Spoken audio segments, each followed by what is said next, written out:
വിളിക്കാത്ത കല്യാണത്തിന് ഉണ്ണാൻ പോകരുത്. UPSC PSC എക്സാംസിന് നിങ്ങൾക്ക് 1 മാർക്ക് നേടിത്തരുന്ന ടോപ്പിക്കാണ് ലോക്കസ് സ്റ്റാൻഡി. ഈ ഒരു കോൺസെപ്റ്റ് മനസ്സിലാക്കാൻ ഞാൻ നേരത്തെ പറഞ്ഞൊരു കാര്യം മനസ്സിൽ വെച്ചാൽ മതി. ഈ ജുഡീഷ്യറി എന്ന് പറയുന്ന ടോപ്പിക്കിൽ നിന്നാണ് നമുക്ക് റാങ്ക് മേക്കിംഗ് ആയിട്ടുള്ള ചോദ്യങ്ങൾ പലപ്പോഴും വരുന്നത്. ഇത് അവിടെയുള്ള ഒരു കാര്യമാണ്.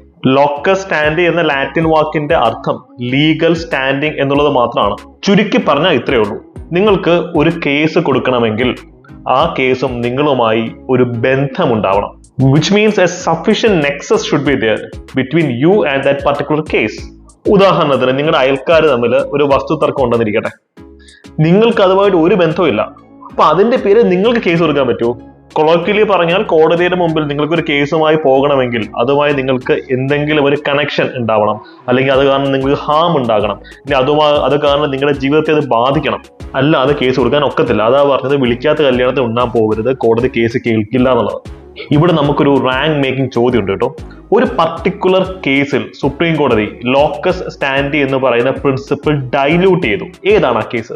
Exactly SP Gupta versus union of India. ഈ ഒരു കേസിലാണ് പബ്ലിക് ഇൻട്രസ്റ്റ് ലിറ്റിഗേഷൻ അല്ലെങ്കിൽ പൊതു താല്പര്യ ഹർജി എന്നൊക്കെ പറയുന്ന കാര്യങ്ങൾ നിങ്ങൾ കേട്ടിട്ടുണ്ടല്ലോ. ഇപ്പോ പബ്ലിക്കിനെ മൊത്തത്തിൽ ബാധിക്കുന്ന ഒരു കാര്യം, ആ കാര്യം ഒരുപക്ഷെ നമ്മളെ ബാധിക്കുന്നുണ്ടാവില്ല. ഉദാഹരണത്തിന് യാചകർ, ഭിക്ഷാടകർ, അവരെ ബാധിക്കുന്ന പ്രശ്നങ്ങൾ, അല്ലെങ്കിൽ പൊല്യൂഷൻ, മലിനീകരണം സംബന്ധിക്കുന്ന പ്രശ്നങ്ങൾ, ഇതൊന്നും ഒരുപക്ഷെ നമ്മളെ ഡയറക്റ്റ്ലി ബാധിക്കില്ലെങ്കിൽ പോലും പബ്ലിക്കിനെ മൊത്തത്തിൽ ബാധിക്കുന്ന കാര്യമായതുകൊണ്ട് അവിടെ നമുക്ക് ലോക്കസ് സ്റ്റാൻഡി ബാധകമല്ല. It is diluted.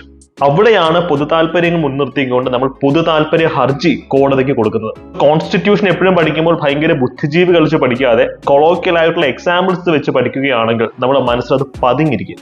Public interest ലിറ്റിഗേഷന് തുടക്കം കുറിച്ച ന്യായാധിപന്മാരുടെ പേരെന്ന് കമന്റ് സെക്ഷനിൽ പറയുക. ആഴത്തിൽ പഠിക്കാം, ആസ്വദിച്ച് പഠിക്കാം.